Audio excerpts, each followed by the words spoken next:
Hello students, मैं आनंद sir स्वागत करता हूं आप सभी का आपके अपने यूट्यूब चैनल साई-फाई स्टडी में। स्टूडेंट्स, आज की इस वीडियो में मैं आपके लिए लेकर आया हूं 2024 गणित का पेपर, जिसका कोड नंबर है 822 IA। ठीक है, और यह 2025 बोर्ड एग्जाम के लिए अत्यंत महत्वपूर्ण है। इस बात को आपको ध्यान में रखना है, क्योंकि आपको पता है कि प्रीवियस ईयर के जो पिछले साल के जो प्रश्न हैं वही आपके बोर्ड एग्जाम में अधिक मात्रा में पूछे जाते हैं। तो यह सभी प्रश्न आपके लिए अत्यंत महत्वपूर्ण हैं। और बहुत सारे विद्यार्थियों का कमेंट आ रहा था कि सर हमें अनसॉल्व सॉल्व करवा दीजिए। तो आप सभी की स्पेशल डिमांड पे मैं यहाँ पे अनसॉल्व का सलूशन लेकर यहाँ पे उपस्थित हुआ हूँ। साथ ही साथ बताना चाहेंगे कि इस चैनल पे चैप्टर 1 से चैप्टर 12 तक पूरा कंप्लीट हो चुका है और लास्ट के मात्र 2 चैप्टर बचे हुए हैं। तो अगर आप पूरे चैप्टर को आप ध्यानपूर्वक समझे होंगे तभी यह वीडियो आपके लिए फायदेमंद है। अगर नहीं समझे हुए हैं तो इस वीडियो के डिस्क्रिप्शन में सभी चैप्टर का लिंक दिया हुआ है, एक बार उन सभी चैप्टर को ध्यानपूर्वक जरूर देखें ताकि आपको यह अनसॉल्व अच्छी तरह समझ में आ सके। यहाँ पे प्रत्येक प्रश्न को मैं आपको समझाने वाला हूँ। आपको यह नहीं कि बहुविकल्पी समझाकर छोड़ देंगे या बीच में ही अतिलक उत्तरी कराकर छोड़ देंगे, ऐसा नहीं। पूरे प्रश्न को हल करने वाले हैं, यानी यहाँ पे सभी प्रश्न को हम आपको समझाने वाले हैं, सभी प्रश्नों को। ठीक है, सभी प्रश्नों को हम हल कराने वाले हैं, इस बात की गारंटी है। चलिए, एक चीज और कि यह जो कोड नंबर है 822 IA, इसके जो बहुविकल्पी प्रश्न हैं हम पहले ही हल कर चुके हैं और उसका वीडियो अपलोड हो चुका है। प्लेलिस्ट जो है उसका लिंक हम इस वीडियो के डिस्क्रिप्शन में दिए हुए हैं, वहां से आप उसको जो है जरूर एक बार देखें। तो इसका बहुविकल्पी प्रश्न हम पहले हल कर चुके हैं। यहाँ पे हम केवल ऑप्शन बताते हुए चलेंगे। अधिक जानकारी के लिए अगर आपको प्रश्न नहीं समझ में आता है तो आप जो है उस वीडियो को एक बार जरूर देखें, वहां पे पूरा सोल्यूशन हमने दिया हुआ है। ठीक है, तो आइए यहाँ पे शुरू करते हैं। सबसे पहले प्रश्न नंबर 1 आपका दिया हुआ है कि किसी वृत्त पर एक बाह्य बिंदु से खींची जाने वाली स्पर्श रेखाओं की अधिकतम संख्या होगी। ठीक है, किसी वृत्त पर बाह्य बिंदु से जो अधिकतम खींची जाने वाली रेखाओं की जो संख्या होती है स्टूडेंट्स, वह होती है 2। तो यहाँ पे ऑप्शन नंबर बी आपका राइट हो जाएगा। यहाँ पे हम केवल ऑप्शन बता रहे हैं, इसका सोल्यूशन हम आपको दे चुके हैं और कोड नंबर या ध्यान रखिएगा इसी कोड नंबर से आपका वहां पे थंबनेल पे लिखा हुआ है। ठीक है, प्रश्न नंबर 2 है बिंदु 7, -3 की y अक्ष से दूरी होगी। तो इसका जो राइट आंसर होगा ऑप्शन नंबर सी, यह आपका राइट आंसर हो जाएगा। ठीक है, अगले प्रश्न की तरफ चलते हैं। अगला प्रश्न प्रश्न नंबर 3 है, यदि P sin theta equal to Q cos theta तो कोसेक थीटा का मान होगा। तो इसका जो राइट आंसर होगा ऑप्शन नंबर ए, यह आपका राइट आंसर हो जाएगा। ऑप्शन नंबर ए, रूट में P² + Q² बटे में Q, यह आपका राइट आंसर हो जाएगा। चलिए अगले प्रश्न की तरफ बढ़ते हैं। अगला प्रश्न आपका प्रश्न नंबर 4 है। यहाँ पे आप देख सकते हैं प्रश्न नंबर 4 क्या है। प्रश्न नंबर 4 कि tan 1 degree, tan 2 degree, tan 3 degree dash dash dash tan 88 degree, tan 89 degree का मान होगा। तो इसका जो राइट आंसर होगा ऑप्शन नंबर 4 हो जाएगा। ठीक है ना, ऑप्शन नंबर 4 यह आपका राइट आंसर हो जाएगा। अगले प्रश्न की तरफ बढ़ते हैं। अगला प्रश्न आपका प्रश्न नंबर 5 है, यदि समीकरण, देखिए, यदि समीकरण 3x² + 5x - q बराबर 0 के मूल बराबर हैं तो q का मान होगा। ठीक है, तो यहाँ पे जो q का मान होगा वह होगा -25 बटे में 12। ऑप्शन नंबर ए आपका राइट हो जाएगा। अगले प्रश्न की तरफ बढ़ते हैं। अगला प्रश्न प्रश्न नंबर 6 है, समांतर श्रेणी -62, -59 डैश डैश डैश 7, 10 का 11वां पद होगा। तो यहाँ पे जो इसका 11वां पद होगा स्टूडेंट्स ऑप्शन नंबर बी आपका राइट होगा। प्रश्न नंबर 7, यदि PE बराबर 0.05 तो PE डैश का मान होगा। PE डैश का मान आपसे पूछ रहा है, तो PE डैश का मान हो जाएगा आपका ऑप्शन नंबर डी 0.95। ठीक है, अगर आप इसका सलूशन देखना चाहते हैं तो इस वीडियो के डिस्क्रिप्शन में भी लिंक दिया हुआ है या प्लेलिस्ट में भी जाकर आप वहां से इसके सभी प्रश्नों के हल को आप देख सकते हैं। अगला प्रश्न है प्रश्न नंबर 8, यदि यहाँ पे क्या दिया हुआ प्रश्न नंबर 8, एक थैले में 3 लाल और 5 काली गेंदें हैं। इस थैले में एक गेंद यादृच्छिक निकाली जाती है तो लाल होने की प्रायिकता होगी। लाल होने की प्रायिकता होगी, यह आपसे पूछ रहा है। तो इसका जो राइट आंसर होगा वो हो जाएगा आपका ऑप्शन नंबर ए, 3/8। ठीक है, अगला प्रश्न प्रश्न नंबर 9 है, चित्र में DE समांतर BC तो CE की माप होगी। और यहाँ पे उसके लिए चित्र आपको दिया हुआ है। ठीक है ना, चित्र आपको दिया हुआ है, तो इसका जो राइट आंसर हो जाएगा ऑप्शन नंबर 4। ठीक है ना, ऑप्शन नंबर 4 आपका राइट आंसर हो जाएगा। अगला प्रश्न प्रश्न नंबर 10 है। प्रश्न नंबर 10 आपका है कि चित्र में त्रिभुज MNL और त्रिभुज PQR में कोण M बराबर कोण Q बराबर 70 अंश, MN बराबर 3 सेंटीमीटर, ML बराबर 4.5 सेंटीमीटर, PQ बराबर 2 सेंटीमीटर तथा QR बराबर 3 सेंटीमीटर तो निम्नलिखित में सही होगा। तो अब यहाँ पे पूछ रहा है कि निम्नलिखित में से कौन सा आपका सही होगा। तो यहाँ पे जो राइट आंसर होगा 10 नंबर का वो होगा यहाँ पे सी वाला ऑप्शन आपका राइट हो जाएगा। त्रिभुज एन एम एल समरूप होगा त्रिभुज पी क्यू आर के। ठीक है, अगले प्रश्न की तरफ बढ़ते हैं। अगला प्रश्न नंबर आपका प्रश्न नंबर 11 है। प्रश्न नंबर 11, 1/2 सेंटीमीटर व्यास के गोले का पृष्ठ होगा। तो यहाँ पे ऑप्शन नंबर आपका हो जाएगा बी, ये आपका राइट आंसर हो जाएगा। प्रश्न नंबर 12 है, 6 सेंटीमीटर त्रिज्या के वृत्त का एक चाप केंद्र पर 30 अंश का कोण अंतरित करता है, संगत चाप की माप होगी। यहाँ पे आपसे संगत चाप की माप पूछ रहा है, तो ऑप्शन नंबर हो जाएगा आपका डी। ठीक है, अगले प्रश्न की तरफ बढ़ते हैं। अगला प्रश्न नंबर 13 है, 5 सेंटीमीटर त्रिज्या के एक वृत्त के बिंदु पर खींची गई स्पर्श रेखा पी क्यू केंद्र ओ से जाने वाली एक रेखा से बिंदु क्यू पर मिलती है। यदि ओ क्यू बराबर 12 सेंटीमीटर तो पी क्यू की माप होगी। तो इसका जो राइट आंसर होगा रूट में 119 सेंटीमीटर, यह आपका राइट आंसर हो जाएगा। अगले प्रश्न की तरफ बढ़ते हैं। संख्याओं 182 और 78 का HCF होगा। ठीक है ना, इन दोनों का आपसे HCF पूछ रहा है, तो HCF इसका राइट आंसर हो जाएगा 26। एक बेलन के आधार की त्रिज्या 3.5 सेंटीमीटर, यदि उसकी ऊंचाई 8.4 सेंटीमीटर हो तो उसका वक्र पृष्ठीय क्षेत्रफल होगा। ठीक है, उसका वक्र पृष्ठीय क्षेत्रफल हो जाएगा आपका option number D 58.85 centimetre square. ठीक है ना, अगले प्रश्न की तरफ बढ़ते हैं। अगला प्रश्न नंबर 16 है, 4 सेंटीमीटर त्रिज्या वाले एक वृत्त के त्रिज्यखंड का कोण 60 अंश है, उसका क्षेत्रफल होगा। तो प्रश्न नंबर 16 का जो राइट आंसर होगा option number C 8/3 pi centimetre square. अगले प्रश्न की तरफ बढ़ते हैं। अगला प्रश्न नंबर 17 है, द्विघात समीकरण x² + x - 1 = 0 का विविधकर होगा। ठीक है, तो इसका जो राइट आंसर होगा ऑप्शन नंबर बी, यह आपका राइट आंसर हो जाएगा। ठीक है ना, विविधकर आपसे पूछ रहा है तो ऑप्शन नंबर बी आपका क्या हो जाएगा, राइट आंसर हो जाएगा। प्रश्न नंबर 18 की तरफ बढ़ते हैं। 18 में है, द्विघात समीकरण 1 - 4x + 4x² = 0 के मूलों का योगफल होगा। तो यहाँ पे राइट ऑप्शन होगा -2।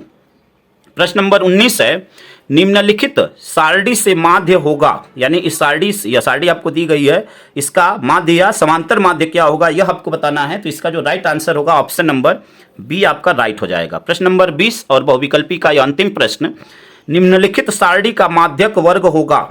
यहाँ पे यह आपको सारणी दी गई है और इसका माध्यक वर्ग पूछ रहा है क्या होगा, तो इसका होगा ऑप्शन नंबर बी, ये आपका राइट आंसर हो जाएगा। तो यह सभी बहुविकल्पी प्रश्न थे। पुनः एक बार रिपीट करते हैं कि यहाँ पे तो हम केवल ऑप्शन बताए हैं। अधिक जानकारी के लिए आप कौन सा पेपर कोड IA, ठीक है ना, यह जो पेपर कोड है इसको याद रखिएगा। इससे आप प्लेलिस्ट में जाकर देख सकते हैं या इस वीडियो के डिस्क्रिप्शन में भी आपको लिंक दिया हुआ है, वहाँ पे सभी बहुविकल्पी प्रश्न को हमने हल किया हुआ है। सभी बहुविकल्पी प्रश्न को हमने क्या किया हुआ है, हल किया हुआ है। तो अगर आप सलूशन देखना चाहते हैं तो वहां पे जाकर आप सभी सलूशन को ध्यानपूर्वक देख सकते हैं। ठीक है, अब आइए इसके अति लघुत्तरी, लघुत्तरी और विस्तृत उत्तरी प्रश्नों को समझते हैं। यहाँ पे देखिए, अब खंड ब यहाँ से चालू होता है, जहां पे आपको टोटल 6 प्रश्न दिए गए हैं। इन 6 प्रश्नों को हल करना है। सभी खंड कीजिए, जैसा कि आपको निर्देश में दिया गया है कि सभी खंड कीजिए। अब यहाँ पे देखिए क्या दिया हुआ है, प्रश्न पढ़ते हैं। देखिए, यदि बिंदु x, 5 तथा 2, -3 के बीच की दूरी 17 मात्रक है तो यक्ष का मान ज्ञात कीजिए। यानी प्रश्न में आपसे क्या पूछ रहा है, यक्ष का मान आपसे पूछ रहा है। तो आइए इस प्रश्न को हल करते हैं। देखिए, प्रश्न को यहाँ पे हल करते हैं और इसके सलूशन को निकालने का प्रयास करते हैं। देखिए, फर्स्ट का क आपसे पूछा हुआ है, फर्स्ट का क यहाँ पे लिख लेते हैं, हल करते हैं। आपको जो बिंदु दिए गए हैं यहाँ पे देखिए, बिंदु क्या क्या दिए गए हैं, x, 5 तथा 2, -3। चलिए हम मान लेते हैं कि यह जो है बिंदु A के निर्देशांक है, यानी A का निर्देशांक है x, 5 और बिंदु B का जो निर्देशांक है वह है 2, -3। ठीक है ना। अब बोला हुआ है उसके बीच की दूरी 17 मात्रक है तो x का मान होगा। बीच की दूरी यानी AB के बीच की दूरी 17 मात्रक है, यानी AB बराबर हो जाएगा 17 के। इसके बीच की दूरी दिया हुआ है। अब x का मान निकालना है। तो देखिए यहां से अब इसके बीच की दूरी के लिए सूत्र होता है, इन दोनों बिंदुओं के बीच की दूरी के लिए सूत्र होगा। सूत्र क्या होता है, देखिए सूत्र होता है आपका रूट में x2 - x1 का whole square plus y2 - y1 का होल स्क्वायर, y2 - y1 का होल स्क्वायर, यह सूत्र होता है। ठीक है, यह क्या होता है, सूत्र होता है। अब यहां से देखिए हम क्या करेंगे, अब x1 y1 और x2 y2 कहां से आएगा, तो यह पहला मान x1, यह मान y1, यह मान x2 और यह मान y2 होता है। अब यहां से मान रख देंगे। तो देखिए AB का मान क्या है 17, तो यहां पे रख देंगे 17 बराबर, यहां पे देखिए यहाँ पे x2 का मान क्या है, x2 का मान है 2 माइनस x1 का मान क्या है x, तो 2 माइनस एक्स का होल स्क्वायर प्लस y2 का मान क्या है -3 और y1 का मान क्या है 5 और यहाँ पे सूत्र में क्या है माइनस इसका होल स्क्वायर, ठीक है ना। अब यहाँ से देखिए इसको और थोड़ा सा सरल करेंगे तो क्या हो जाएगा, यहाँ पे देखिए 2 माइनस एक्स इसका होल स्क्वायर और प्लस यहाँ पे देखिए 5 और 3 ये दोनों जुड़ जाएंगे 8 हो जाएगा। 8 का जब स्क्वायर करेंगे तो वो हो जाता है 64, ठीक है ना। और ये माइनस में ऐड होगा तो -8 होगा, लेकिन स्क्वायर होगा तो प्लस हो जाएगा, तो ये हो जाएगा 64। प्लस क्यों होगा, क्योंकि अगर दो संख्याएं माइनस में हैं तो देखिए माइनस माइनस का गुणा होगा तो प्लस हो जाएगा, 8 का 8 में गुणा तो 64 हो जाएगा। तो वैसे यहाँ पे हम लिख दिए, ठीक है। आई होप कि इस बात को समझ गए होंगे। अब यहाँ से क्या करेंगे, दोनों पक्षों का वर्ग करेंगे, इसका और इसका वर्ग करेंगे, ठीक है ना। यह लाइन आपको लिखना है, दोनों पक्षों का वर्ग करने पर वर्ग करेंगे तो 17 का स्क्वायर होता है 289 बराबर इसका जब स्क्वायर करेंगे तो रूट हट जाएगा, यानी यह हो जाएगा 2 माइनस एक्स का होल स्क्वायर और प्लस 64। इसको a माइनस बी के होल स्क्वायर के रूप में तोड़ लेते हैं तो यह हो जाएगा a स्क्वायर यानी 2 का स्क्वायर 4 प्लस बी स्क्वायर यानी एक्स स्क्वायर माइनस 2ab। 2 सूत्र से a का मान 2, 2 दूनी 4 और b का मान x यानी 4x और प्लस 64। आई होप कि यहाँ तक बिल्कुल आप अच्छी तरह समझ गए होंगे स्टूडेंट्स। अब देखिए यहाँ से हल करके मान ज्ञात कर लेते हैं। तो मान ज्ञात करेंगे तो यह क्या हो जाएगा, देखिए यहाँ पे पक्षांतर करते हैं तो देखिए यह क्या हो जाएगा आपका 64 और 4 68, ठीक है ना। इसका इधर पक्षांतर कर रहे हैं तो यह हो जाएगा आपका एक्स स्क्वायर, ठीक है ना, प्लस नहीं -4x, सजा भी लेते हैं -4x और यह दोनों ऐड हो जाएगा तो यह 64 और 4 68, ठीक है। इसको जब इधर लेकर जाएंगे तो यह माइनस में हो जाएगा, माइनस में 289 बराबर 0, ठीक है ना। अब 289 में से 68 को हम क्या कर लें, घटा लें। 289 में से 68 को हम क्या कर लें, घटा लें। तो अब यहाँ से घटाते हैं इसको, देखिए यहाँ से अब घटा लेते हैं। अब 289 में से 68 को जब माइनस करेंगे तो यह क्या हो जाएगा आपका, 289 में से जब 68 जाएगा तो यह हो जाएगा आपका 221, तो यह हो जाएगा आपका एक्स स्क्वायर -4x और माइनस 221 बराबर 0।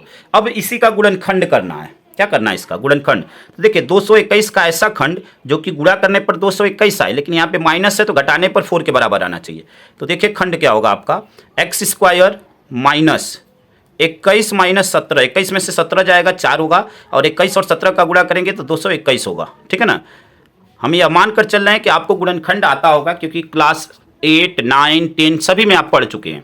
इसको हल कर देते हैं तो एक्स स्क्वायर माइनस, देखिए अब यहाँ पे क्या हो जाएगा, एक्स का इसमें गुणा हो जाएगा माइनस सही, तो -21x माइनस माइनस मिलकर प्लस 17x माइनस 221 बराबर 0, ठीक है ना। इन दोनों में एक साथ कॉमन, इन दोनों में एक साथ कॉमन है, एक्स कॉमन लिए तो x माइनस 21, यहाँ से क्या किया 17 कॉमन लिए तो यह भी हो गया x माइनस 21, ठीक है ना, बराबर 0। यहाँ से अब पूरे में देखिए x माइनस 21 कॉमन मिल रहा है तो x माइनस 21 यहाँ पे मिल गया और x प्लस 17 यह बचा। हमें x का मान ही चाहिए, ठीक है ना, x का मान चाहिए। तो यहाँ से अब क्या करेंगे, एक एक को 0 के बराबर कर देंगे। तो देखिए x माइनस 21 बराबर 0, तो x बराबर क्या हो जाएगा, पक्षांतर कर देंगे तो 21 हो जाएगा। यहाँ से x प्लस 17 बराबर 0, तो x बराबर पक्षांतर कर देंगे तो माइनस में 17। तो यही जो है आपका आंसर हो जाएगा।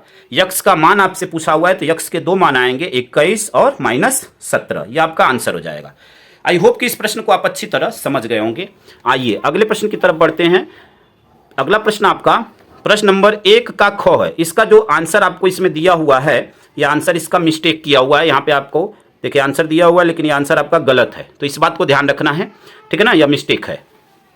चलिए अगले प्रश्न की तरफ बढ़ते हैं। अगला प्रश्न आपका प्रश्न नंबर 1 का ख क्या बोला हुआ है कि यदि बिंदु 1,4 a, -2 और -3, 16 समरेख हैं तो a का मान ज्ञात कीजिए। यानी इस प्रश्न में आपसे कह रहा है कि आपको a का मान ज्ञात करना है। तो आइए यहाँ पे a के मान को निकालते हैं। दिए गए बिंदु यहाँ पे दिए गए हैं, तो अब फर्स्ट के ख को हल करते हैं यहाँ पे और इसके मान को ज्ञात करने का प्रयास करते हैं। देखिए यहाँ पे फर्स्ट का ख यहाँ पे डाल लेते हैं, फर्स्ट का ख, ठीक है ना।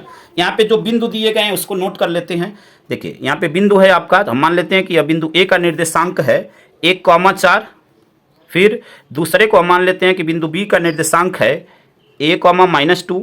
तीसरे को हम मान लेते हैं बिंदु c का निर्देशांक है -3, 16, ठीक है। अब यहाँ से हमें क्या करना है, देखिए पहले इन दोनों बिंदुओं के बीच की दूरी निकालेंगे, फिर इन दोनों बिंदुओं के बीच की दूरी, और समरेख के लिए क्या करते हैं कि इन दोनों को आपस में बराबर कर देंगे। तो यहाँ पे यही काम करने वाले हैं। देखिए तो अब यहाँ पे सबसे पहले हम ए बी का मान निकालते हैं, और सूत्र वही होगा जो अभी पहले क्वेश्चन में लगाए हैं। तो ए बी के बीच की दूरी, अब सूत्र नहीं लिखेंगे क्योंकि सूत्र हम अभी आपको बताए हैं, ठीक है ना। तो x2 माइनस x1, हाँ यहाँ पे देखिए यह पहला मान x1, यह मान y1, यह मान x2 और यह मान y2। तो x2 का मान क्या है a और x1 का मान है 1, ठीक है ना। तो a माइनस 1 का होल स्क्वायर प्लस y2 का मान है -2 और y1 का मान -4, ठीक है ना, इसका होल स्क्वायर। अब यहाँ से हम क्या करेंगे, यहाँ से देखिए इसको क्या लिख सकते हैं, a माइनस 1 का होल स्क्वायर, और यहाँ पे देखिए प्लस 4 और 2 6 का स्क्वायर क्या हो जाएगा 36, 4 2 6, माइनस में होगा 6 लेकिन स्क्वायर करेंगे तो प्लस में हो जाएगा। तो यह हो गया आपका ए बी का मान। अब यहाँ से देखिए हम बी सी का मान निकालेंगे, यानी यह इन दोनों का मान।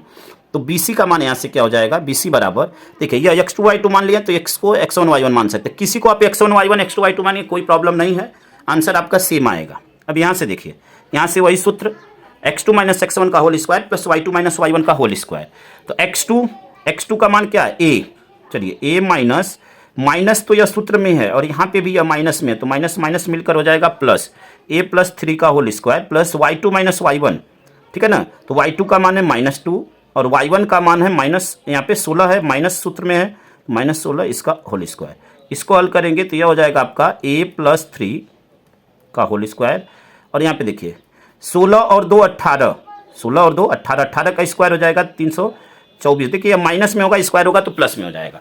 अब यहाँ पे समरेख के लिए हम इसको क्या करेंगे, ए बी बराबर बी सी, समरेख के लिए हम क्या करेंगे ए बी बराबर बी सी।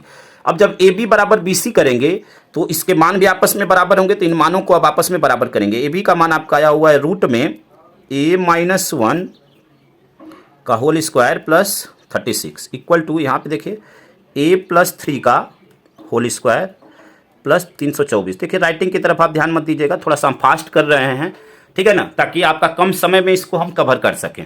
अब यहाँ पे इस रूप में आ गया। अब यहाँ पे क्या करना है, आपको लिखना है कि दोनों पक्षों का वर्ग करने पर, क्या लिखेंगे, दोनों पक्षों का वर्ग करने पर। अब जब दोनों पक्षों का वर्ग करेंगे तो यह रूट ही अधिक प्रॉब्लम करता है, रूट हट जाएगा तो हमें आसानी से हम कैलकुलेशन कर सकते हैं। तो देखिए जब यहाँ पे लिख सकते हैं आप, देखिए दोनों पक्षों का वर्ग करने पर, तो दोनों पक्षों का वर्ग करेंगे तो रूट हट जाएगा, यह क्या हो जाएगा a माइनस 1 का whole square plus 36 equal to a plus 3 का होल स्क्वायर,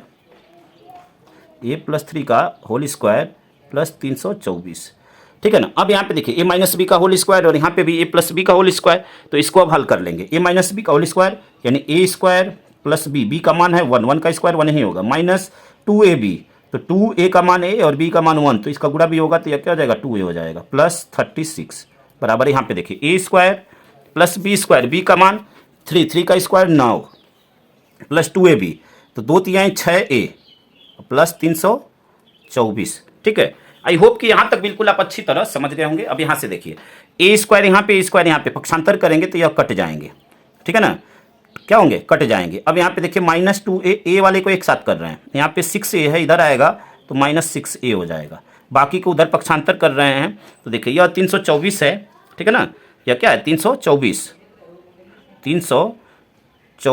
ठीक है ना 324। अब यहाँ से हम क्या कर देंगे, बाकी को हम यहाँ पे पक्षांतर कर रहे हैं, तो देखिए 36 और 1 यह 37, यह प्लस में जब इधर जाएगा तो यह माइनस में हो जाएगा, ठीक है ना, क्या हो जाएगा माइनस में हो जाएगा, ठीक 24। हाँ यहाँ पे अभी और क्या बचा हुआ है 9 बचा हुआ है, तो प्लस में 9, ठीक है। अब यहाँ से हम क्या करेंगे, इधर वाले को जोड़ लेते हैं, 6 और 2 8, तो माइनस में 8a बराबर, यहाँ पे देखिए यहाँ पे क्या हो जाएगा आपका 324 और 9, तो 24 6 30 33, 333 माइनस 37, ठीक है ना। अब जब यह माइनस करेंगे तो यह क्या हो जाएगा आपका, माइनस करेंगे तो यह हो जाएगा 296, ठीक है ना। हमें a का मान चाहिए, तो a बराबर क्या हो जाएगा, देखिए 296 बटे में 8, और यह माइनस को भी ध्यान रखना है, 296 बटे में -8, 8 से इसमें भाग दे देंगे तो 8 3 के 24, ठीक है ना, 8 7 56, यानी तो यहाँ पे a का जो मान आएगा वह क्या हो जाएगा -37, यही आपका क्या हो जाएगा, आंसर हो जाएगा। आई होप कि इस प्रश्न को आप समझ गए होंगे। आइए अगले प्रश्न की तरफ बढ़ते हैं। अगला प्रश्न आपका फर्स्ट का गौ, आप देख सकते हैं फर्स्ट का गौ है, सिद्ध कीजिए कि 1 प्लस साइन थीटा बटे में cos theta plus cos theta बटे में 1 प्लस साइन थीटा बराबर 2 सेक थीटा। अब यहाँ पे देखिए इस प्रश्न को कैसे हल करेंगे, एक एक स्टेप को ध्यानपूर्वक समझिएगा। यहाँ पे देखिए, यहाँ पे प्रश्न को समझते हैं। देखिए अब यहाँ पे बोला हुआ है, यहाँ पे लिख लेते हैं और इसको हल करते हैं, ठीक है ना। तो देखिए यहाँ पे फर्स्ट का गौ क्या दिया हुआ है, 1 plus sine theta, 1 plus sine theta बटे में cos theta plus cos theta बटे में 1 प्लस साइन थीटा बराबर 2 सेक थीटा। अब यहाँ से हम क्या करेंगे, हम इसका एलसीएम ले लेंगे। हमें एलसीएम क्या मिलेगा, देखिएगा यहाँ पे एलसीएम मिल जाएगा कॉस थीटा और ब्रैकेट में 1 प्लस साइन थीटा, यह हमें एलसीएम मिल जाएगा। यहाँ पे देखिए कास से कास कट गया, क्या बचा 1 प्लस साइन थीटा और यहाँ पे अंश में इसका गुणा हो जाता है, तो 1 प्लस साइन थीटा और 1 प्लस साइन थीटा का गुणा होगा तो 1 प्लस साइन थीटा का होल स्क्वायर हो जाएगा। यहाँ पे देखिए 1 प्लस साइन थीटा से 1 प्लस साइन थीटा कटेगा तो यह क्या हो जाएगा, कॉस थीटा का कॉस थीटा में गुणा तो कॉस स्क्वायर थीटा हो जाएगा। ठीक है, यहाँ से हम लेफ्ट हैंड साइड को लेकर हल कर रहे हैं, ध्यान रखिएगा, ठीक है ना। हम इसको लेकर हल करके राइट हैंड साइड के बराबर दिखा देंगे। अब यहाँ पे देखिए यह ए प्लस बी का होल स्क्वायर, तो इसको तोड़ देंगे, ए स्क्वायर 1 का स्क्वायर 1 ही होगा, ठीक है। यहाँ से बी स्क्वायर, बी का मान है साइन थीटा तो साइन स्क्वायर थीटा हो जाएगा, प्लस 2ab, 2a का मान 1 और b का मान साइन थीटा तो 2 साइन थीटा हो जाएगा, प्लस कॉस स्क्वायर थीटा, ठीक है, प्लस कॉस स्क्वायर थीटा, ठीक है। अब यहाँ से देखिए बटे में क्या बचा, कॉस थीटा और 1 प्लस साइन थीटा, ठीक है ना। यहाँ पे देखिए sine theta, sine square theta plus cos square theta, इसका मान 1 होता है। Sine square theta plus cos square theta, यह सौर समीका में हम बता चुके हैं, त्रिकोणमिति सौर समीका में, कि sine square theta plus cos square theta बराबर 1 होता है। तो यहाँ पे इन दोनों का मान 1 और यहाँ पे 1 पहले से, तो 1 प्लस 1 क्या हो जाएगा, 2 हो जाएगा, 1 प्लस 1 2। तो यहाँ पे लिखते हैं देखिए 2 प्लस 2 साइन थीटा और बटे में cos theta 1 plus sine theta, क्या दिया हुआ है, कॉस थीटा और 1 प्लस साइन थीटा। अब यहाँ से आपको देखिए कॉमन मिल रहा है ना 1, यहाँ पे 2 कॉमन मिल रहा है, ठीक है, तो 2 कॉमन ले लेते हैं, तो 2 कॉमन ले लेंगे तो ये हो जाएगा 1 प्लस साइन थीटा बटे में यहाँ पे देखिए कॉस थीटा और ब्रैकेट में 1 plus sine theta. Sine theta से साइन थीटा कट जाएगा, 2 बटे में कॉस थीटा तो ये हो जाएगा 2 सेक थीटा। और देखिए राइट हैंड साइड में यही आया हुआ है तो यही आपका क्या हो जाएगा, यही आपको सिद्ध करना था। यहाँ पे आप लिख सकते हैं राइट हैंड साइड। एग्जाम में आप बिल्कुल साफ सुथरा लिखेंगे, ठीक है ना, बिल्कुल नीट एंड क्लीन आपको लिखना है ताकि अधिक से अधिक नंबर आप गेन कर सकें, ठीक है। आई होप कि प्रश्न नंबर 1 के गौ को भी आप अच्छी तरह समझ गए होंगे। आइए अगले प्रश्न को समझते हैं स्टूडेंट। अगला प्रश्न आपका प्रश्न नंबर 1 का घ है, निम्न बारंबारता बंटन से माध्यक ज्ञात कीजिए। यहाँ पे वर्ग अंतराल आपको दिया हुआ है 0 10 10 20 20 30 30 40 40 50, बारंबारता यहाँ पे दिया हुआ है और इसका जो है बारंबारता बंटन से माध्यक यानी समांतर माध्यक आपको ज्ञात करना है। तो आइए इस प्रश्न को हल करते हैं। यहाँ पे प्रश्न नंबर 1 का घ, ठीक है ना, प्रश्न नंबर 1 का घ हल करते हैं इसको। सबसे पहले आपको वर्ग अंतराल दिया हुआ है तो यहाँ पे लिख लेंगे, देखिए वर्ग अंतराल, ठीक है, वर्ग अंतराल आपको दिया हुआ है। फिर आपको क्या दिया हुआ है, देखिए वर्ग अंतराल के बाद यहाँ पे बारंबारता दिया हुआ है तो लिख लेंगे बारंबारता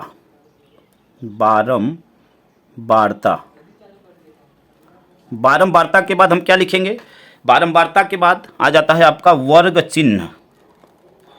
चिन्ह या इसी को मध्यमान भी कहते हैं, ठीक है ना। अब देखिए बारंबारता को जो हम प्रदर्शित करते हैं उसको एफ आई लिखते हैं, क्या लिखते हैं, एफ आई, इसको लिखते हैं एक्स आई और यहाँ पे होता है आपका एफ आई गुणे में एक्स आई, ठीक है। अब यहाँ पे वर्ग अंतराल लिखते हैं, आपका 50 तक था, देखिए 0 से 10, 10 से 20, 20 से 30, 30 से 40 और 40 से 50। यह बारंबारता आपको दिया हुआ है 6, यहाँ पे देखिए 6, फिर दिया हुआ है 9, फिर दिया हुआ है 20, फिर दिया हुआ है 15 और फिर दिया हुआ है 9। यह आपको दिया। वर्ग चिन्ह का मतलब क्या है या मध्यमान का मतलब क्या है कि इन दोनों को ऐड करके उसका हम औसत ले लेते हैं, यानी 2 से भाग दे देते हैं। 0 और 10, 10 ही होगा। 10 में 2 से भाग देंगे तो 5 आ जाएगा, ठीक है ना। 20 और 10 30, 30 में 2 से भाग देंगे तो 15 हो जाएगा, ठीक है ना। 30 और 20 50, 50 में हम 2 से भाग देंगे तो 25 आ जाएगा। 40 और 30 70, 70 में 2 से भाग दे देंगे तो 35 हो जाएगा, ठीक है ना। 50 40 90, 90 में 2 से भाग देंगे तो यह 45 हो जाएगा, ठीक है। तो यहाँ पे आ गया आपका एफ आई का मान, ठीक है ना। एफ आई नहीं, वर्ग चिन्ह का मान एक्स आई का मान आ गया। अब यहाँ पे क्या लिखा हुआ है, इन दोनों का गुणा। देखिए आपको ऐसे पूरा बढ़िया टेबल बना लेना है स्केल की सहायता से। हम आपको केवल हल करने का तरीका बता रहे हैं, ठीक है। अब यहाँ पे गुणा कर लेंगे। देखिए यह आपका एफ आई का मान है, यह एक्स आई का मान है। अब यहाँ पे इसको गुणा कर लेंगे, तो गुणा करेंगे तो देखिए क्या हो जाएगा। 6 पचे 30, 15 नवा 135, 25 दूनी 50 और 1 0 यानी 500, ठीक है। यहाँ पे इन दोनों का गुणा होगा। 15 पचे 75 के 5, 7 हासिल, 15 तिया 45 और 7 52, 525। यहाँ पे 9 पचे 45 के 5, 4 हासिल, 9 चौके 36, 4 40, 405। यहाँ पे हम क्या करते हैं, इसका एडिशन निकाल लेते हैं, ठीक है ना। यानी यहाँ पे हम निकालते हैं sigma F I x I. Sigma का मतलब कि इन सभी का जोड़। सिग्मा का मतलब क्या, इन सभी का जोड़। इन सभी को ऐड करेंगे तो आएगा 1595। ऐड आप करके एक बार चेक कर सकते हैं। यहाँ पे देखिए एफ आई वाले को, यहाँ पे आपको सिग्मा एफ आई, तो इसको जब आप ऐड करेंगे तो यह आपका आ जाएगा 59, ठीक है ना। क्या आएगा 59। अब यहाँ पे देखिए आपसे प्रश्न में क्या पूछा हुआ था, माध्यक पूछा हुआ था। तो माध्यक के लिए जो सूत्र होता है यहाँ पे लिख देंगे, माध्यक बराबर सिग्मा एफ आई एक्स आई बटे में सिग्मा एफ आई। यहाँ से मान रख दीजिए। देखिए यहाँ पे क्या आया, 1595 भागे में 59। इसको जब आप कट करेंगे तो यह क्या हो जाएगा आपका 27.033। ठीक है, वीडियो के बीच में अगर हम आपको भाग देकर दिखाएंगे तो वीडियो काफ़ी लंबा हो जाएगा। आप भाग देकर चेक कर सकते हैं और यही आपका क्या हो जाएगा, आंसर हो जाएगा। यही आपसे माध्यक पूछ रहा था। अगले प्रश्न को हल करते हैं। अगला प्रश्न, प्रश्न नंबर 1 का अंग संख्याओं 92 और 510 का एलसीएम ज्ञात कीजिए। ठीक है, तो एलसीएम आप छोटी कक्षाओं से ही ज्ञात करते हुए आ रहे हैं, तो आई होप कि इसको आप स्वयं कर सकते हैं। ठीक है ना, आप क्या कर सकते हैं, स्वयं कर सकते हैं। आंसर हम बता सकते हैं आपको। आंसर आ जाएगा आपका 23,460। ठीक है, जब इसको आप ज्ञात करेंगे तो 23,460 ये अंग वाले का आंसर हो जाएगा। एलसीएम आप क्लास 4th 5th से ही निकालते हुए आ रहे हैं, तो इसमें कुछ बताने की जरूरत नहीं है।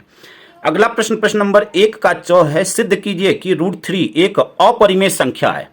आपको यह बताना है। और इस टाइप का प्रश्न आपके बोर्ड एग्जाम में हर साल एक प्रश्न पूछता है। √5, √7, ठीक है, √2, ऐसे जो है कोई ना कोई प्रश्न, 5 - √3, ऐसा प्रश्न आपके बोर्ड एग्जाम में हर साल एक पूछा जाता है। और यह प्रश्न आपके लिए अत्यंत महत्वपूर्ण है, वेरी वेरी इंपॉर्टेंट प्रश्नों में से एक है। और देखिए इसका जो है आपके बुक में सोल्यूशन भी दिया हुआ है, तो हमें यहाँ पे सोल्यूशन आपको दिखा देते हैं, वहाँ से आपको खुद करना है। देखिए, सिद्ध कीजिए कि √3 एक अपरिमेय संख्या है, तो यहाँ पे उसका सोल्यूशन आप देख सकते हैं। देखिए आपके बुक का यही एग्जाम्पल ही है। क्या दिया हुआ है, दिखाइए कि √3 एक अपरिमेय संख्या है। अब यहाँ पे आपको कैसे करना है यहाँ पे दिया हुआ है, आप यहाँ से देखकर इसको कर सकते हैं। ठीक है ना, इसका आप स्क्रीनशॉट ले लीजिए।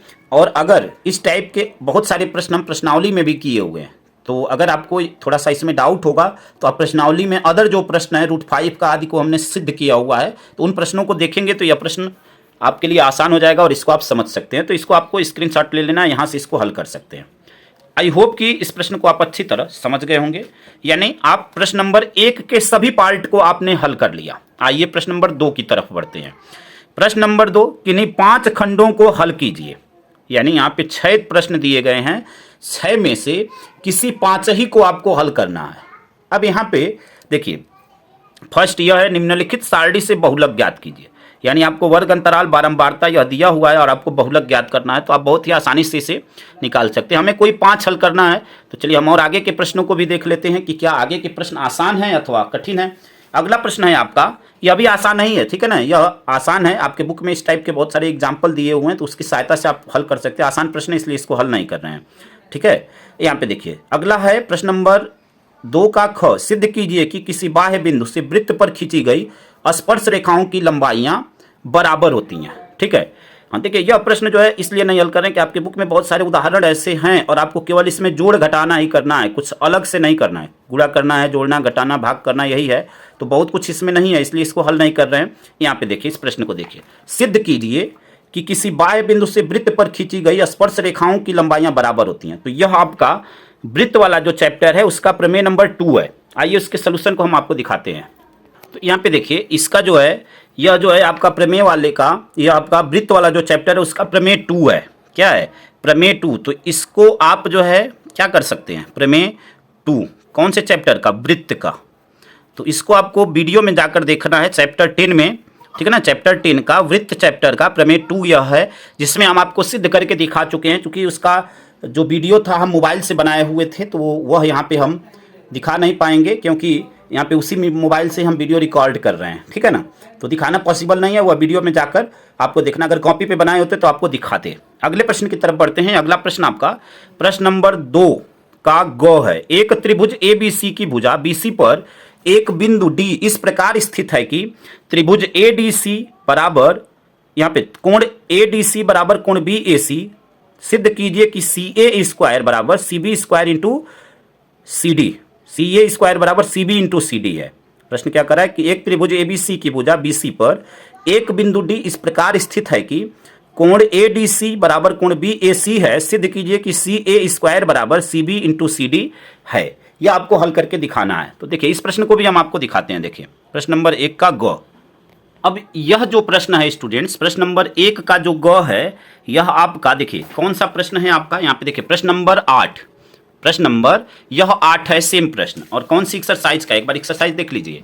एक्सरसाइज यहाँ पे प्रश्नावली 6 का C, ठीक है ना, त्रिभुज वाले चैप्टर का प्रश्नावली 6C का प्रश्न नंबर 8 है। यह आपके बुक का ही क्वेश्चन है, जो बुक हम डॉक्टर बनवरे प्रकाशन की हल कराते हैं उसी का। तो यहाँ पे आप देख सकते हैं प्रश्न वही है, एक त्रिभुज की भुजा BC पर एक बिंदु D इस प्रकार स्थित है कि कोण ADC बराबर कोण BAC है, दर्शाइए कि CA स्क्वायर बराबर CB इंटू CD है। तो यहाँ पे यह उसका सोल्यूशन है। अगर आप स्क्रीनशॉट लेना चाहें तो स्क्रीनशॉट ले सकते हैं, और अधिक जानकारी के लिए आप उस वीडियो को एक बार जरूर देखें, जिसका लिंक आपको इस वीडियो के डिस्क्रिप्शन में मिलेगा, ठीक है ना। तो यहाँ पे यह चैप्टर 6 का यह है, और प्रश्नावली फर्स्ट के C का 6 के C का 8 नंबर, ठीक है ना। तो इस वीडियो को एक बार जरूर आप जाकर देखें। यह आपका हो गया प्रश्न नंबर 1 का कौन सा, ग का सलूशन। प्रश्न नंबर 1 का ग। अब घ देखिए, यहाँ पे घ क्या है कि 2 अंकों की एक संख्याओं के अंकों का योग 9 है, इस संख्या का 9 गुना संख्या के अंकों को पलटने से बनी संख्या का 2 गुना है, वह संख्या ज्ञात कीजिए। अब यह अभी आपके बुक का ही प्रश्न है, यह जो प्रश्न है आपके बुक का है। आइए इसको दिखाते हैं आपको। अब यहाँ पे सेकेंड का घ जो है उसका सोल्यूशन आप यहाँ पे देख सकते हैं। देखिए प्रश्न आपका बिल्कुल सेम है, ध्यानपूर्वक देखिएगा। यहाँ पे देखिए 2 अंकों की संख्याओं के अंकों का योग 9 है, इस संख्या का 9 गुना संख्या के अंकों को पलटने से बनी संख्या का 2 गुना है, वह संख्या ज्ञात कीजिए। और यहाँ पे प्रश्न भी आप देखिए बिल्कुल मैच कर सकते हैं, बिल्कुल सेम प्रश्न है। देखिए 2 अंकों की एक संख्या के अंकों का योग 9, संख्या का 9 गुना अंकों को पलटने पर बनी संख्या का 2 गुना, वह संख्या ज्ञात कीजिए। तो यह आपका कहाँ पे मिलेगा, यह आपका है प्रश्नावली 3F का। देखिए प्रश्नावली 3F का प्रश्न नंबर 2, इसका आप सोल्यूशन यहाँ पे देख सकते हैं। और अगर यहाँ पे आपको देखने से नहीं समझ में आता है तो आप उस वीडियो को एक बार देखें, जिसका लिंक आपको इसके डिस्क्रिप्शन में आपको दिया हुआ है। यहाँ पे इसका सोल्यूशन है, आप सोल्यूशन को देख लीजिए। स्क्रीनशॉट करना चाहें स्क्रीनशॉट कर सकते हैं, कोई प्रॉब्लम नहीं है। ये आपका उसका सोल्यूशन है, ठीक है। आई होप कि इस प्रश्न को आप अच्छी तरह समझ गए होंगे। आइए अगले प्रश्न की तरफ बढ़ते हैं। अगला प्रश्न आपका प्रश्न नंबर 1 का अंग, 2 का अंग। अंग क्या है, द्विघात समीकरण 2x square minus 5x plus 3 बराबर 0 को हल कीजिए। तो यह द्विघात समीकरण को हल करना है और आपको x का मान बताना है। चलिए इसको हल कर लेते हैं। यहाँ पे देखिए प्रश्न को हल करते हैं। यहाँ पे 2 का अंग, ठीक है ना, 2 का अंग यहाँ पे हल करते हैं। देखिए 2 का अंग, यहाँ पे समीकरण आपको क्या दिया हुआ है, द्विघात जो समीकरण दिया गया है उसको लिख लेते हैं। सबसे पहले द्विघात समीकरण आपके लिए दिया गया है 2x square minus 5x plus 3 बराबर 0। अब यहाँ पे देखिए 3 दूनी 6, हमें 6 का ऐसा खंड करना है, ठीक है ना, हमें 6 का ऐसा खंड बनाना है कि गुणा करने पर 6 आए और जोड़ने पर क्या है 5 आए, ठीक है ना। तो आइए अब इसके खंड को करते हैं। 3 दूनी 6, 3 और 2 को जोड़ेंगे तो 5 हो जाएगा। तो यहाँ से देखिए 2x² minus 3 plus 2x plus 3 बराबर 0। यहाँ से माइनस सहित x का गुणा करेंगे तो यह हो जाएगा 2x² minus 3x minus 2x plus 3 बराबर 0। इन दोनों का एक साथ कॉमन, इन दोनों का एक साथ कॉमन, यहाँ से x कॉमन लेंगे तो 2x माइनस 3, यहाँ पे देखिए -1 कॉमन लेंगे तो यह हो जाएगा 2x माइनस 3 बराबर 0। यहाँ पे 2x माइनस 3 देखिए कॉमन मिल रहा है तो 2x माइनस 3 यह कॉमन हो गया, बचा क्या, यहाँ से x, यहाँ पे -1 बराबर 0। यहाँ से देखिए अब 0 के बराबर करेंगे तो 2x माइनस 3 बराबर 0। तो x बराबर यहाँ पे क्या हो जाएगा, पक्षांतर कर देंगे तो देखिए 3 जब उधर जाएगा तो यह माइनस में प्लस में हो जाएगा और 2 को इधर भेजेंगे तो यह बटे में चला जाएगा। एक मान यह हो गया x का, x माइनस 1 बराबर 0, तो x बराबर 1 का पक्षांतर करेंगे तो इधर 1। x के 2 मान आए, x इक्वल टू 1 और x इक्वल टू -3/2। सोचिए यह 4 नंबर का प्रश्न है, कितना आसान प्रश्न है, बहुत ही आसान प्रश्न है यह, ठीक है। तो यह हो गया आपका फर्स्ट का अंग, सेकंड का अंग, ठीक है ना, सेकंड का अंग। देखिए कभी कभी बोलने में प्रश्न नंबर हो सकता है गलत बोला जाए तो उसके लिए माफी चाहेंगे, ठीक है ना। अब देखिए फर्स्ट का सेकंड का च, यदि एक बागीचे की परिमाप 120 मीटर और क्षेत्रफल 800 मीटर स्क्वायर है तो उसकी लंबाई और चौड़ाई ज्ञात कीजिए, जबकि दिया है कि लंबाई चौड़ाई से 2 गुनी है। देखिए 4 नंबर का प्रश्न है, कितना महत्वपूर्ण प्रश्न। देखिए यदि एक बागीचे की परिमाप 120, क्षेत्रफल 800 मीटर स्क्वायर, उसकी लंबाई और चौड़ाई ज्ञात कीजिए, जबकि दिया लंबाई चौड़ाई से 2 गुनी। आइए इस प्रश्न को हल करते हैं। देखिए प्रश्न नंबर 2 का घ, यहाँ पे देखिए प्रश्न नंबर 2 का घ, इसको हल करने के 2 तरीके हैं और बहुत ही छोटे में हम आपको हल करके दिखाएंगे।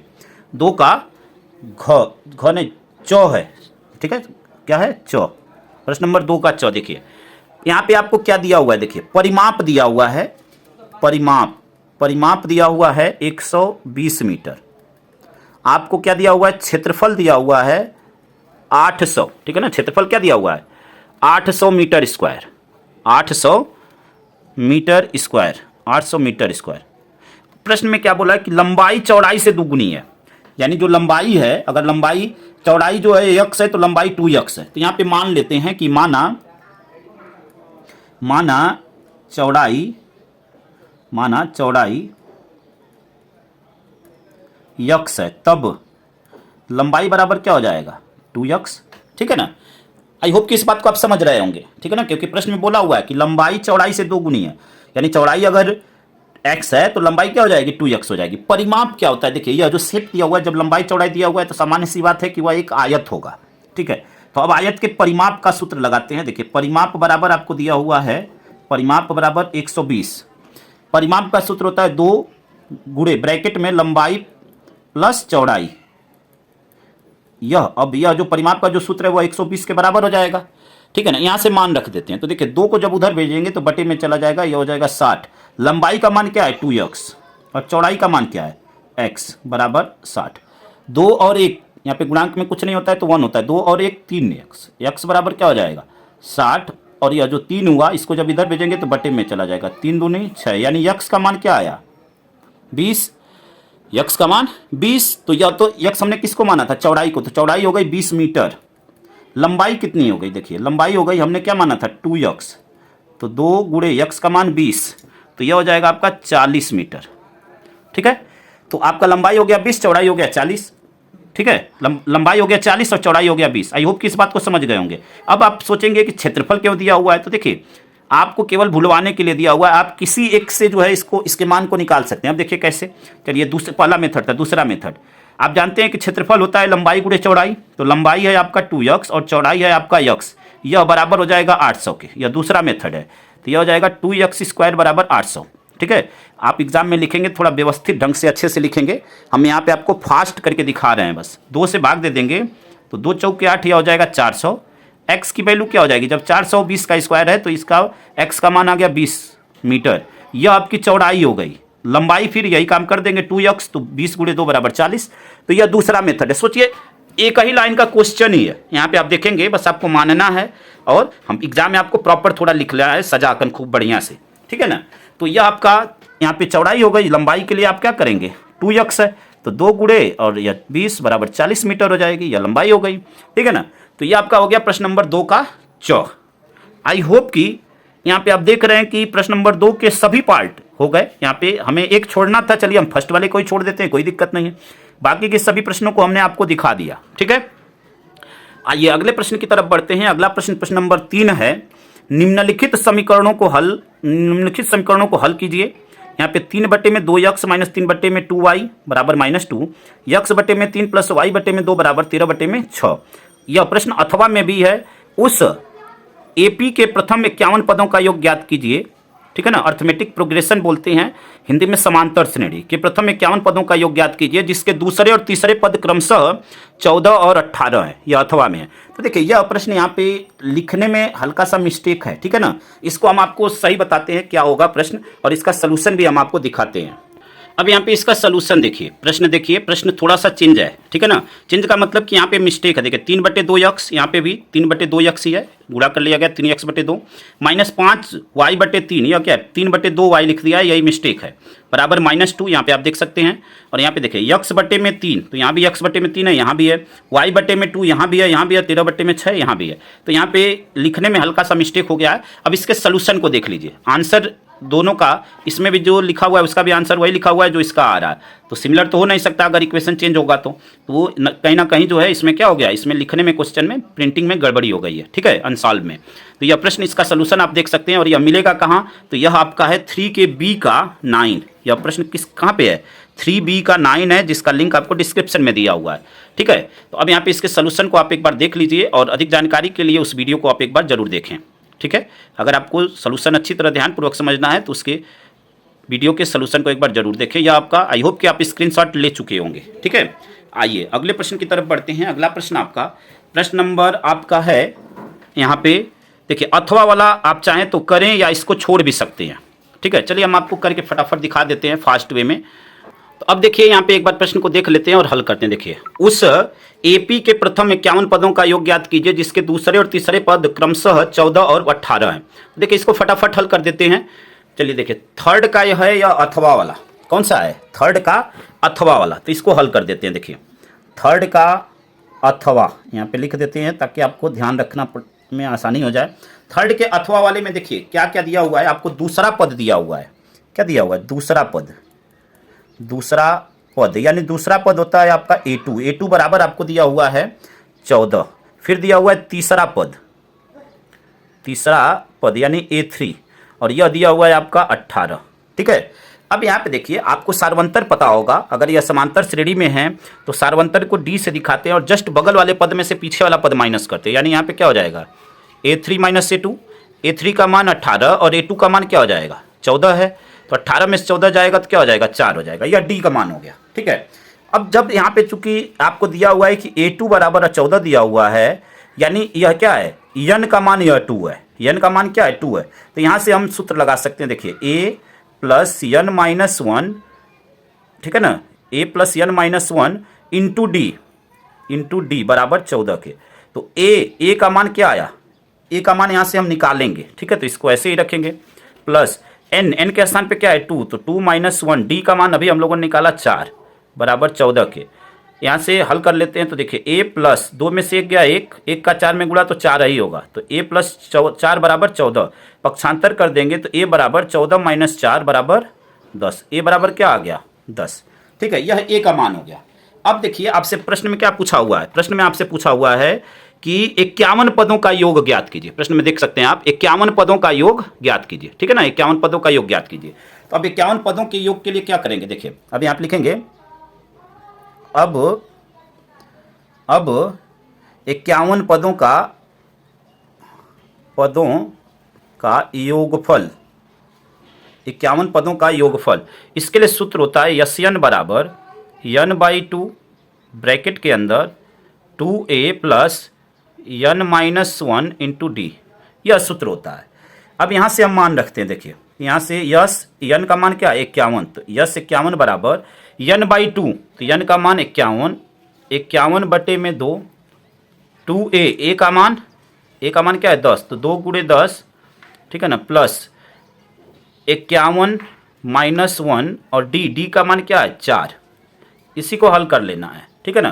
तो देखिए हल करेंगे तो यह क्या हो जाएगा 51/2। देखिए यहाँ पे भी 2 है और इसमें भी हमें 2 मिल रहा है, कॉमन ले लेंगे तो 2 कॉमन ले लेंगे तो यहाँ से क्या बचा 10 बचा। यहाँ से देखिए 51 में से एक गया 50 और यहाँ से 2 कॉमन ले लिए हैं तो कॉमन का मतलब भाग देना, तो 4 में 2 से भाग देंगे तो 2 हो जाएगा, ठीक है ना। तो 10 और प्लस यहाँ पे 50 दूनी 100, ठीक है ना। आई होप कि इस बात को समझ गए होंगे। 2 से 2 कट गया, यहाँ पे अब क्या कर लेंगे 51 और गुणे में 100 और 10 110 हो जाएगा। इन दोनों का गुणा कर लेंगे तो 11 कम 11 का 1 11 11 55 55 1 56 और यह 0 है तो 0 लगा देंगे 5610। अब यहाँ पे लिख सकते हैं अतः 51 पदों का योग क्या हो जाएगा 5610 होगा। यहाँ पे लिख सकते हैं अतः 51 पदों का योग 5610 होगा, ठीक है। यह आपका अथवा वाला हो गया थर्ड का। आइए अगले प्रश्न की तरफ बढ़ते हैं। अगला प्रश्न आपका प्रश्न नंबर 4 है। प्रश्न नंबर 4 देखिए, एक मीनार के ऊपर एक झंडा लगा है। मीनार के आधार से 10 मीटर की दूरी पर मीनार तथा झंडे के शिखर का उन्नयन कोण क्रमशः 45 अंश और 60 अंश है। झंडे की लंबाई ज्ञात कीजिए, ठीक है ना। तो आइए इस प्रश्न को हल करके दिखाते हैं। और यह प्रश्न अथवा में भी है, यह भी आपको ध्यान रखना है कि यह प्रश्न आपका क्या है अथवा में भी है। अथवा में भी आपको त्रिकोणमिति के अनुप्रयोग वाले चैप्टर का, यह चैप्टर नंबर 9 का, कि 50 मीटर ऊंची मीनार की चोटी से एक खंभे के ऊपरी सिरे और आधार के अवनमन कोण क्रमशः 45 अंश और 60 अंश से खंभे की ऊंचाई ज्ञात कीजिए, ठीक है ना। तो यह दोनों प्रश्न अथवा में, चलिए इसमें से एक को हल कर लेते हैं, ठीक है। अथवा वाला अगर हल करेंगे तो वीडियो काफ़ी लंबा हो जाएगा, तो हम फटाफट हल करते हैं। देखिए यहाँ पे फोर्थ वाले को हल करते हैं, फर्स्ट वाले पार्ट को, ठीक है। तो अब यहाँ पे देखिए इसके लिए कंडीशन क्या बन रही है, इसको समझते हैं और चित्र बनाते हैं। सबसे पहले बोला हुआ है, क्या बोला हुआ है कि एक मीनार के ऊपर एक झंडा लगा है। चलिए यह मीनार है, यहाँ से यहाँ तक हमने एक मीनार बनाया। चलिए और ऊंचा कर लेते हैं, यहाँ तक मीनार है, समझिएगा ध्यान से। यहाँ तक हमने मान लिया मीनार है और यह यहाँ से यहाँ तक का झंडा है। मीनार के आधार से 10 मीटर की दूरी पर, मीनार के आधार से, यह आधार है, आधार से 10 मीटर, यहाँ से यहाँ तक की दूरी को हम मान लेते हैं 10 मीटर है। 10 मीटर की दूरी पर मीनार तथा झंडे के शिखर के उन्नयन कोण। तो देखिए मीनार, पहले किसका नाम लिया हुआ मीनार, मीनार का जो उन्नयन कोण है 45 है और झंडे का उन्नयन कोण है 60 अंश। तो यह मीनार है, तो मीनार का उन्नयन कोण हमने दिखा दिया 45, क्या दिखा दिया 45, और झंडे से जो उन्नयन कोण बन रहा है वह बन रहा है 60, यह हो गया आपका 60। यह आपका बोला हुआ है 10 मीटर, ठीक है ना। अब आपसे प्रश्न क्या पूछ रहा है, झंडे की लंबाई पूछ रहा है। यानी चलिए अगर हम मान लें कि यहाँ से यहाँ तक यह यक्ष है और यहाँ से यहाँ तक जो मीनार है उसकी ऊंचाई यच है, तो यहाँ से पहले नाम रख लेते हैं ए, बी, सी और डी। तो देखिए अगर हम पूरा की बात करें तो पूरा हमें क्या मिलेगा, यहाँ से पूरे एसी की बात करें, झंडा सहित जो है मीनार की ऊंचाई, तो यक्स प्लस यच हो जाएगा पूरा यहाँ से यहाँ तक, ठीक है ना। आई होप कि इस बात को आप चित्र को समझ गए होंगे। अगर चित्र को समझ गए तो आपका काम हो गया आसान। अब यहाँ से हल करते हैं, देखिए प्रश्न को हल करते हैं, समझिएगा ध्यानपूर्वक। यहाँ से सबसे पहले हम बात कर लेते हैं, चलिए बड़े वाले त्रिभुज में, त्रिभुज ए बी सी में। तो यहाँ पे लिखेंगे त्रिभुज ए बी सी में, त्रिभुज ए बी सी में, जिसमें क्या है कोण सी समकोण है, ठीक है। कोण सी क्या है समकोण है। अब यहाँ से आप देख रहे हैं कि यह लंब है और यह आधार है। लंब और आधार हमें कौन बताता है, लंब बटे आधार हमें कौन बताता है tan थीटा, ठीक है ना। तो यहाँ से अब हम ले लेंगे tan थीटा, थीटा का मान है 60 अंश, तो यहाँ पे लेंगे tan 60 अंश बराबर, ठीक है ना। लाल बटे कक्का से आप समझ सकते हैं कि लंब बटे आधार, लंब यहाँ पे है AC और आधार है आपका BC।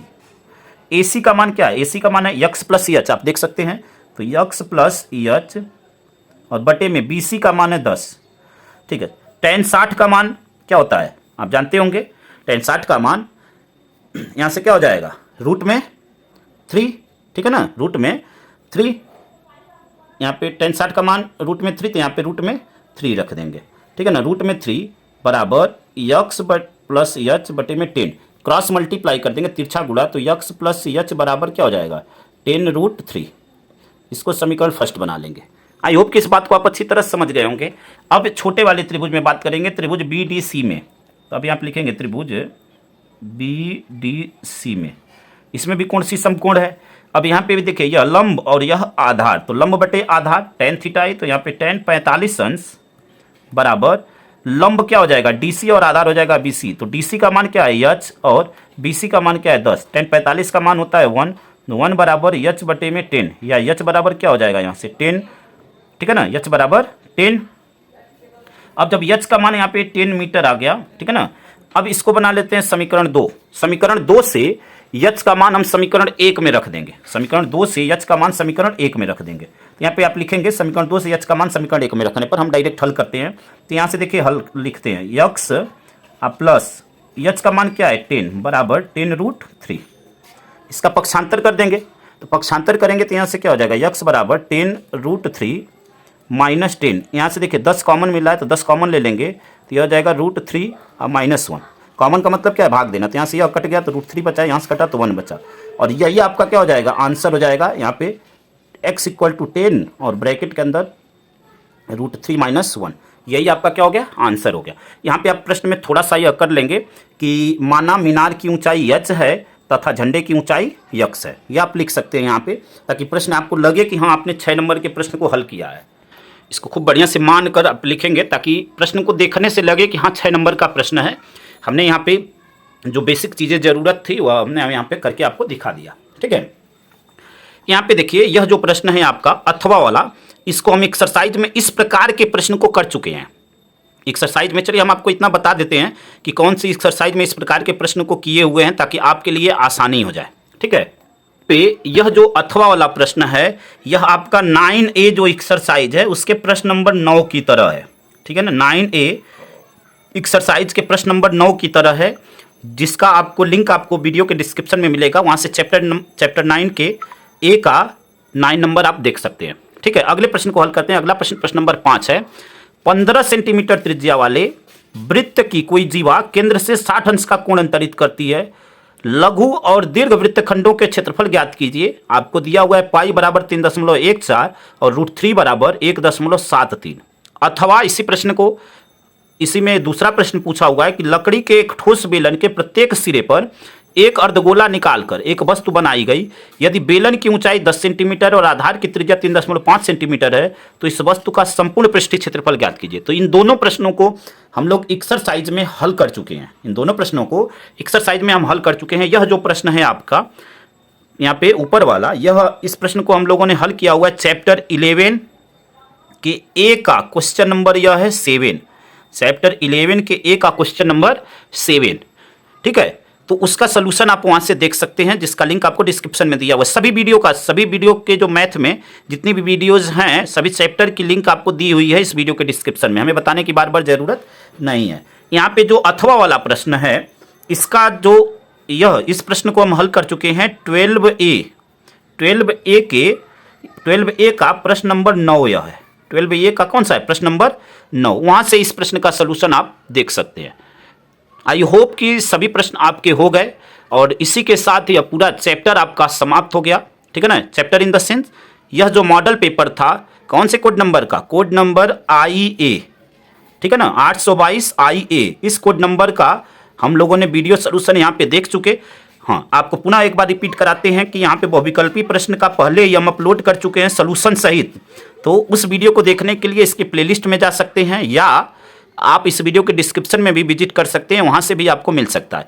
दूसरी चीज़, यह जो कोड नंबर है 822 IB, इसका भी हम वीडियो बना चुके हैं और अपलोड कर दिया गया है, ठीक है। तो उन सभी वीडियो को एक बार जरूर देखें। अगर आप बेहतर ढंग से देखते हैं अच्छे से तो निश्चित रूप से आपके बोर्ड एग्जाम में 90+ की तैयारी आसानी से हो जाएगी, इस बात की गारंटी है। बस आपको चैनल के साथ जुड़ना है। अब एक सबसे महत्वपूर्ण बात कि मैंने आपके लिए इतना मेहनत किया है, आपको प्रत्येक प्रश्न का सलूशन कैसे दिया जाए आपको हमने कम समय में उसको देने का प्रयास किया है।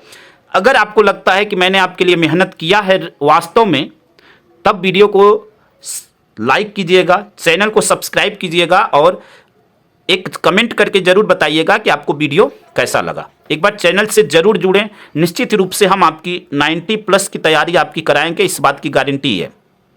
आपके लिए प्रत्येक दिन समय न रहते हुए भी हम प्रयास करते हैं कि आपके लिए प्रत्येक दिन एक वीडियो लेकर आएँ, और ऐसा हमेशा प्रयास रहता है। कभी किसी कारणवश कभी कभी वीडियो नहीं आ पाती है और इस चैनल पे आपके 12 चैप्टर तक कंप्लीट हो गए हैं, केवल सांख्यिकी और प्रायिकता केवल बची हुई है और बहुत जल्दी ही उसका भी वीडियो सलूशन लेकर हम आने वाले हैं। तो चैनल पे नए हैं तो चैनल को एक बार जरूर सब्सक्राइब करें, वीडियो अच्छा लगे तो वीडियो को लाइक शेयर कमेंट करें और अधिक से अधिक मात्रा में अपने दोस्तों तक शेयर करें ताकि अन्य विद्यार्थियों की भी हेल्प हो सके। धन्यवाद। जय हिंद, जय भारत, वंदे मातरम।